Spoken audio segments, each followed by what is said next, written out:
अस्सलाम वालेकुम, welcome to world cup का तमाशा। पाकिस्तान अपना वर्ल्ड कप का दूसरा मैच खेलने जा रहा है अगेंस्ट श्रीलंका हैदराबाद में। इसी वेन्यू पर पाकिस्तान ने नीदरलैंड्स के अगेंस्ट अपनी वर्ल्ड कप कैंपेन का फातिहाना आगाज़ किया। इसी मैच में थोड़ी सी बात कर लेते हैं। पहले 286 पाकिस्तान ने स्कोर किए पहले बैटिंग करते हुए। 286 तक का सफ़र कोई इतना आसान नहीं था, क्योंकि स्टार्ट में ही पाकिस्तान का जो टॉप ऑर्डर है वो पवेलियन लौट गया। बाबर आजम, फ़खर जमान, इमामुल हक, तमाम प्लेयर्स जो हैं वो बहुत जल्द पवेलियन लौट गए। थोड़ा सा विकेट में जो टेकीनेस था उसका भरपूर फ़ायदा उठाया नीदरलैंड्स के बॉलर्स ने।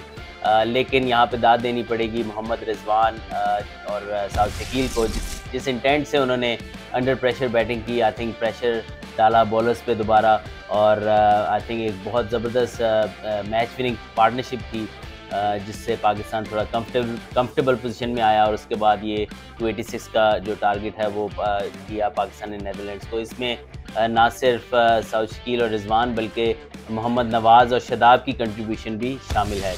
साउथ शकील का ज़रूर इधर जिक्र करूँगा, क्योंकि मैं उनकी बैटिंग का बहुत फ़ैन हूँ।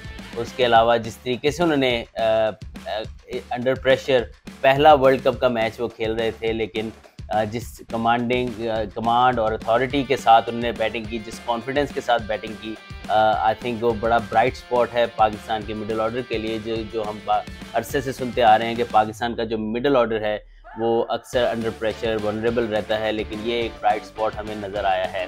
उसके बाद 286 को डिफेंड करते हुए पाकिस्तान बॉलर्स ने भरपूर बेहतरीन कारकर्दगी आई थिंक दिखाई। इसमें नीदरलैंड्स का भी क्रेडिट है कि उनका जो स्पेशली विक्रम सिंह जो उनके ओपनर थे, उन्होंने 52 रन बनाए, और बैस डिलीडे जो बॉलिंग में भी उन्होंने 4 विकेट हासिल किए। उसके बाद बैटिंग में जिस तरीके से वो खेले, आई थिंक एक टाइम पे लग रहा था कि शायद वो पाकिस्तान को बहुत टफ टाइम देने वाले हैं। लेकिन हारिस रऊफ का वो ओवर जिसमें उन्होंने 2 विकेट बैक टू बैक हासिल किए, आई थिंक वहाँ पर मैच जो है वो पाकिस्तान के हक में पूरे तरीके से हो गया। आई थिंक हारिस रऊफ की पेस को नीदरलैंड्स के प्लेयर्स इतनी अच्छे तरीके से हैंडल नहीं कर सके। Looking forward to Pakistan Sri Lanka game जी। उसमें हम देख रहे हैं कि पाकिस्तान अगर फातिहाना आगाज़ ज़रूर किया है, लेकिन कुछ एरियाज़ हैं पाकिस्तान के जिसमें पाकिस्तान को इम्प्रूवमेंट की ज़रूरत रहेगी।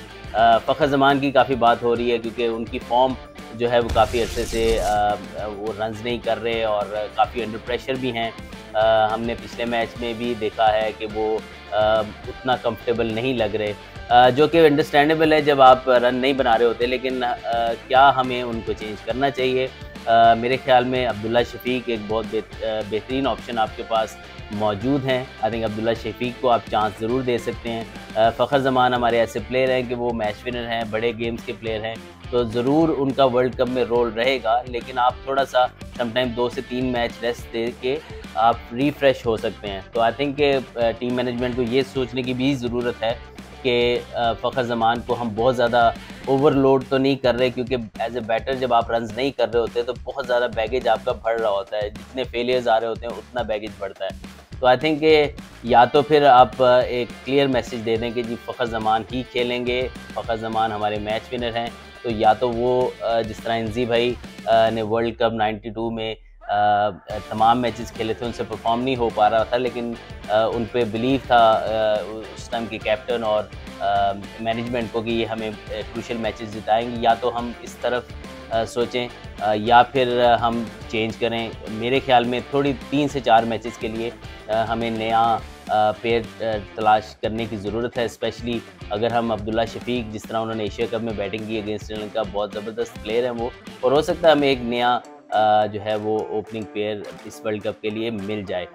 उसके अलावा स्पिन डिपार्टमेंट जो है हमारा वो अगेंस्ट इवन नीदरलैंड्स हमें थ्रेटनिंग नहीं लग रहा था, कि ऐसा नहीं लग रहा था कि वो हालांकि बॉल थोड़ा सा टर्न ज़रूर ले रहा था, लेकिन वो बड़े आराम से पाकिस्तान के स्पिनर्स के अगेंस्ट रन्स कर रहे थे जब तक उनके मेन बैट्समैन खेल रहे थे। क्योंकि डेप्थ नहीं होती नीदरलैंड्स जैसी टीम की ज़्यादा, अगर उनकी 4 से 5 विकेटें गिर जाएँ तो इतना उनके पास डेप्थ होती नहीं है बैटिंग की कि वो कैरी ऑन कर सके उस चेज़ को।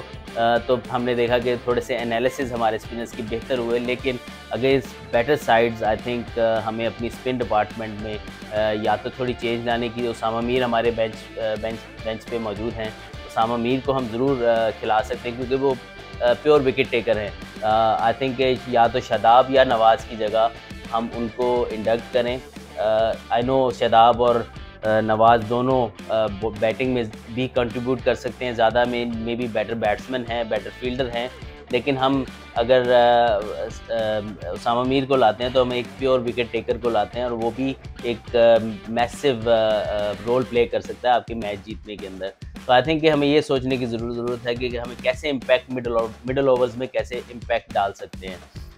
उसके अलावा आई थिंक कि बाकी साइड पाकिस्तान की बहुत बैलेंस है। हसन अली का बहुत पॉजिटिव है, क्योंकि हसन अली ने के बारे में काफ़ी बात हो रही थी कि उनको होना चाहिए कि नहीं होना चाहिए, लेकिन मेरा हमेशा से ख्याल था कि अगर आपको नसीम शाह का कोई रिप्लेसमेंट अभी नज़र आ रहा था तो वो हसन अली था, विद हिज एक्सपीरियंस नए और ओल्ड बॉल दोनों के साथ। तो आई थिंक कि उन्होंने अभी तक इम्प्रेस किया, जितने मैचेस अभी तक वो आके कमबैक जब से किया है, साइड गेम खेलें, जो प्रैक्टिस मैचेस थे उसमें भी अच्छी बॉलिंग की और नेदरलैंड्स के अगेंस्ट भी नए बॉल से जो विकेट हासिल की उन्होंने। उसके अलावा इकनॉमिकल रहे, तो आई थिंक ये एक और पॉजिटिव है पाकिस्तान के लिए कि फास्ट बॉलिंग ज़रूर नसीम शाह के जाने के बाद थोड़ी सी वीकेंड हुई है, लेकिन हसन अली ने उस जगह को काफ़ी हद तक पूरा किया है।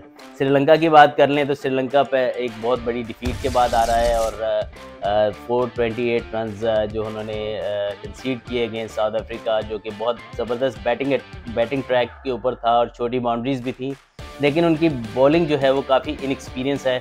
ओनली 44 ODIs बिटवीन जो पेस अटैक था जो उस मैच में खेला, वो खेले में उन्होंने कुछ, और स्पेशली विकेट लाइक दिस बड़ा मुश्किल हो जाता है। तो आई थिंक कि बॉलिंग में स्पेशली वो बहुत ज़्यादा लैग कर रहे हैं। टिक्शना इंजरी का शिकार हैं, क्या वो इस मैच में फिट होके प्लेइंग 11 में आ सकेंगे, वो देखने की बात है। और उनके 2-3 और इंजरीज़ हैं, क्या वो टीम में वापस आ सकेंगे, स्ट्रेंथन कर सकेंगे बॉलिंग अटैक को कि नहीं। फ़िलहाल उनका बॉलिंग अटैक काफ़ी वीक है। स्पिन में उनके फिर भी विला लगे हैं, वो एशिया कप में देखा कि बड़ी ज़बरदस्त बॉलिंग कर रहे थे। उसके अलावा स्पिन में अगर टिक्शना वापस आते हैं तो उनको एडवांटेज हो सकता है। बैटिंग में देखें श्रीलंका के जो मेन प्लेयर्स हैं उसमें कुशाल मेंडिस बहुत ज़बरदस्त फॉर्म में हमने देखा अगेंस्ट साउथ अफ्रीका भी, जिस फ्लो से वो बैटिंग कर रहे थे वो डेंजरस साबित हो सकते हैं पाकिस्तान के लिए। उसके बाद कुशाल परेरा काफ़ी अरसे से वो जो स्टार्ट्स ले रहे हैं, लेकिन कोई बहुत बड़ी इनिंग नहीं खेल पा रहे। वो टॉप ऑफ द ऑर्डर जो ओपन वो करते हैं तो ही can be really devastating at times. So हमें पाकिस्तान को श्रीलंका एट द मोमेंट लग रहा है कि बहुत स्ट्रॉन्ग टीम नहीं है, लेकिन on their day they can beat any side. तो आई होप कि श्रीलंका जो है वो उस तरह की परफॉर्मेंस नहीं देगी कि जिससे हम अक्सर जो है वो घबराते हैं कि जिस तरीके से वो डेंजरस क्रिकेट खेलते हैं। Pakistan at the moment most of the things are looking good, but I hope we जो है वो we can improve on things which we are lacking at the moment. World cup live streaming के लिए एक दूसरे को फेक लिंक्स भेजने से बेहतर है तमाशा ऐप डाउनलोड करो और एंजॉय करो फ्री HD लाइव स्ट्रीमिंग। तो फिर लिंक ना भेज, तमाशा पे देख।